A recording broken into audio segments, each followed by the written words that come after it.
여러분, 안녕하세요. 오늘은 성경의 네 번째 책인 민수기를 함께 살펴보겠습니다.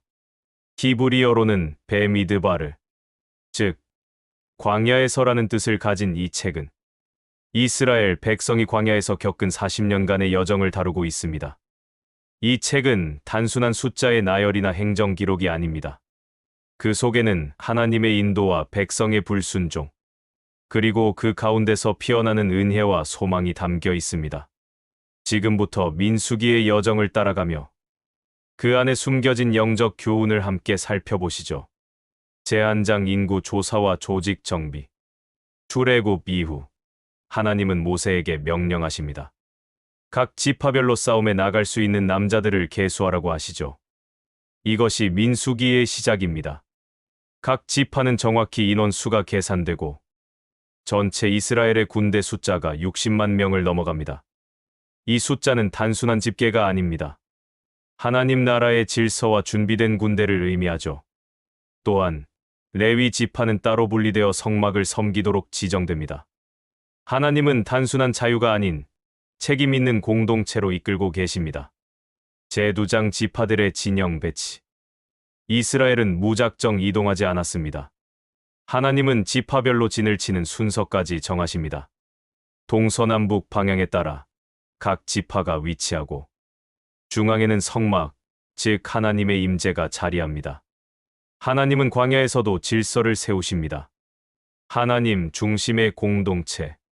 바로 이것이 이스라엘의 정체성이었습니다. 제34장 레위인의 임무. 레위 지파는 제사장 직무를 감당합니다.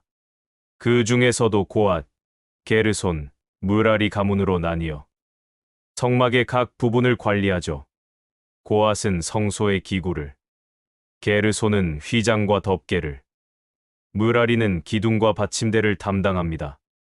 하나님의 집에는 누구도 함부로 접근할 수 없습니다. 각자의 역할에 충실할 때 하나님의 거룩함이 유지되는 것이죠. 제56장 정결 규례와 나시린의 서원. 하나님은 공동체의 정결을 중요시하셨습니다. 부정한 자를 진영 밖으로 내보내고 도둑질이나 거짓 맹세에 대해 속죄 예물을 드리도록 하셨죠. 특히 나시린의 서원은 놀라운 헌신을 보여줍니다. 머리를 깎지 않고 포도주를 마시지 않으며 하나님께 전적으로 자신을 드린 자들입니다. 이 장면에서 인간의 순결한 헌신과 하나님과의 특별한 관계가 드러납니다. 제7장 족장들의 헌물. 각 지파의 족장들이 성막 봉헌을 위해 동일한 헌물을 바칩니다. 놀랍게도 하나님은 모든 헌물을 하나하나 기록하게 하셨죠. 왜일까요? 하나님은 모든 헌신을 기억하시는 분이기 때문입니다. 작은 정성 하나도 소홀히 여기지 않으십니다. 제910장 구름 기둥과 불 기둥, 그리고 행진. 하나님은 구름 기둥과 불 기둥으로 행진 시점과 정지를 명령하셨습니다. 또 나팔 소리로 백성에게 이동과 전쟁의 신호를 주셨죠.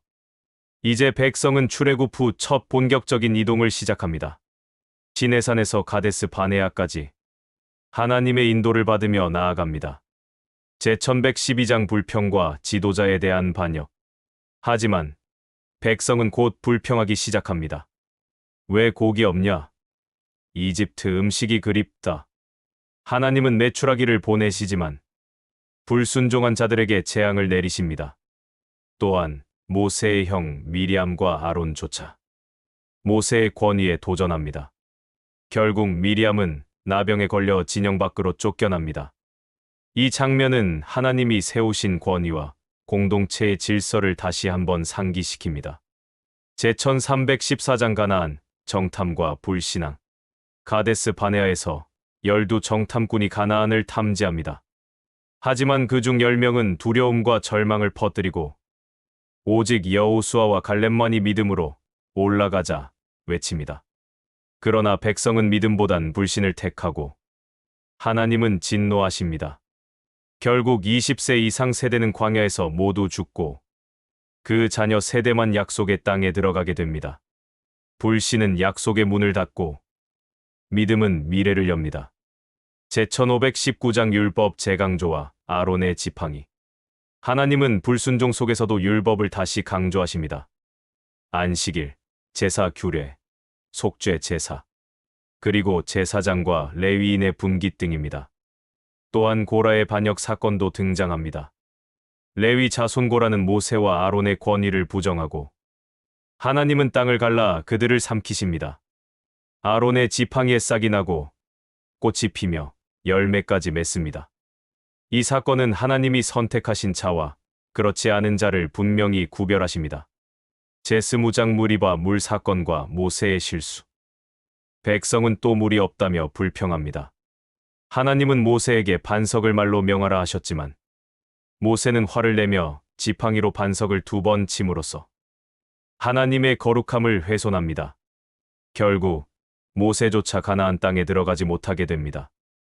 위대한 지도자도 하나님의 말씀 앞에서는 철저한 순종이 필요합니다. 제2125장 노뱀과 발람.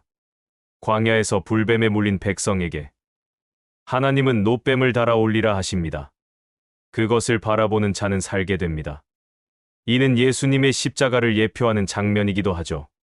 한편 모압 왕 발락은 예언자 발람을 불러 이스라엘을 저주하게 합니다. 하지만 하나님은 발람의 입을 통해 저주가 아닌 축복의 말씀을 하게 하십니다. 제2636장 새로운 세대의 준비. 40년이 지나고 이제 새로운 세대가 가나안을 눈앞에 두고 있습니다.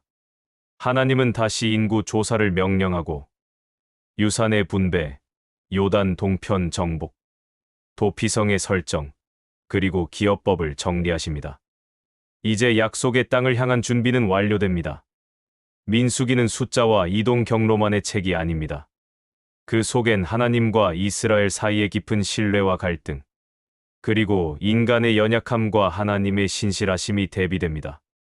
우리가 걸어가는 삶의 여정 속에서도 하나님은 질서를 세우시고 불평 속에서도 은혜를 베푸시며 우리를 약속의 땅으로 인도하십니다.